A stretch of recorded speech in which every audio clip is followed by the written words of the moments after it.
Paldies. Uzsākam debatas. Vārds deputātam Dāvim Staltam, bet es tiešām lūdzu debatēt par iesniegto likumprojektu, nevis par tēmu, par čekas maisu atvēršanu vai neatvēršanu. Šis likumprojekts nav par to.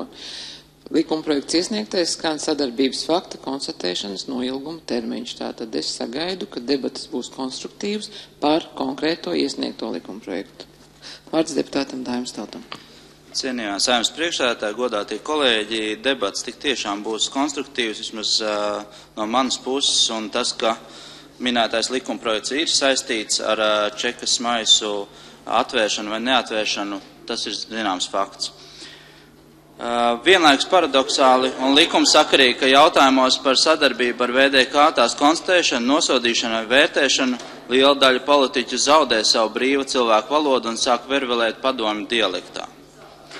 It kā jau latviešu valodā, bet apzīmējot sadarbības ar VDK noskaidrošanu sevišķā kārtībā, atskaitāmies un runājam par kartotēkas kartīšu skaitu. Lietojam tādus terminus kā raganu medības, runājot par tiesību ierobežojumiem, bet termiņu pagarināšanas apzīmējumiem izvēlamies daļrunīgo čekas maisu iesaldēšanu. Lai tikai nerunātu par jautājumu būtību, Zatlerkungs mums pirms šī likumprojekta nodošanas komisijai tēlēni aprakstīja VDK kartotēkas kartīšu izskatu un saturu. Apzināti vai nē, bet Zatlerkungs izliekās nemanām, ka likums skaidri definē, kas ir uzskatām par VDK dokumentiem, un manipulējot ar cilvēku nezināšanu, nonivelē jautājumu līdz kartotēkas kartīšu līmenim, kas ir sabiedrība maldinošs mīts. Es gribētu nolasīt kādas runas citātu no iepriekšējās plenārsēdes, kurā skatījām šo pašu likumprojektu tikai nodošanu komisijai. Ja mēs ņemam un skatāmies tālāk, kā tad valsts drošības komiteja strādāja, tad redzam, ka šie bija tā sauktie stukači, tātad tie ziņotāji un nekas vairāk.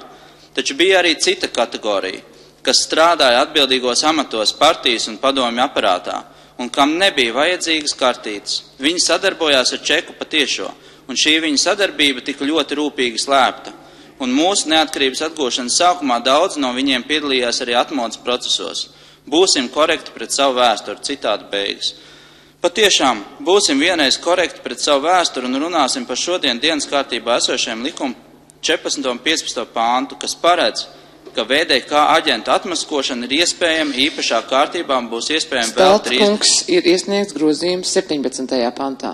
Nav šobrīd 14. 15. pants. Mums nav šādu priekšlikumu. Un neviens šādu priekšlikumu nav iesniedzis, un es aicinu debates par 17. pantu, kurš mums ir šodienas darba kārtībā. Labi. Tātad šodien balsosim par likuma grozījumiem pirmā lasījumā. Es personīgi balsošu par, un esmu sapratis to, par ko runāja šeit arī Čepānas kundze, sapratu to arī pirms nodošanas komisijai, tā kā, lai arī kāds būtu jūs replikas, šobrīd es runāju tieši par to pašu, par ko šeit runāja Čepānas kundze iepriekš.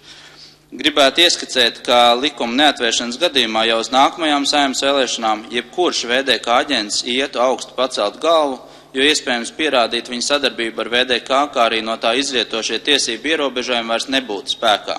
Tas acīm redzam pats galvenais motīvs. Un te nu būtu jāpiekrīt drošības komisijas un juridiskās komisijas, kā arī drošības iestāžu paustiem viedoklim, ka likuma grozījuma nepieņemšanas gadījumā varētu iestāties valsts drošības apdraudējumi, ko apstiprina arī Krievijas maigās varas ietekme un iekšpolitiskā krīze Latvijā. Likuma nonākšana komisijā ir jo svarīgāk tāpēc, ka šī ir reāla iespēja Latvijas patriotiem strādāt pie lustrācijas procesa leģitīmas izstrādes. Latvija ir pēdējā un vienīgā no visām valstīm Austrum Eiropā, kur šis process vēl nav paveikts, un vienīgā, kuras attīstība notiek reversā. Lustrācija ir normāls, tiesisks process, kuru jārealizē pēc varas nomaiņas.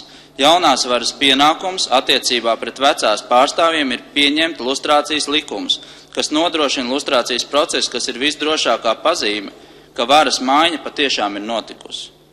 Vai jums, cienījamie deputāti, nešķiet, ka varas maiņa Latvijā ir ielgusi un būs jāpabeidz? Aicinu strādāt frakcijās un komisijās pie priekšlikumiem uz otro lasījumu, kas ļaus izbeigt šos melus, manipulācijas, bailes un dubultu morālu sabiedrībā. Strādāsim pie lustrācijas procesa. Paldies!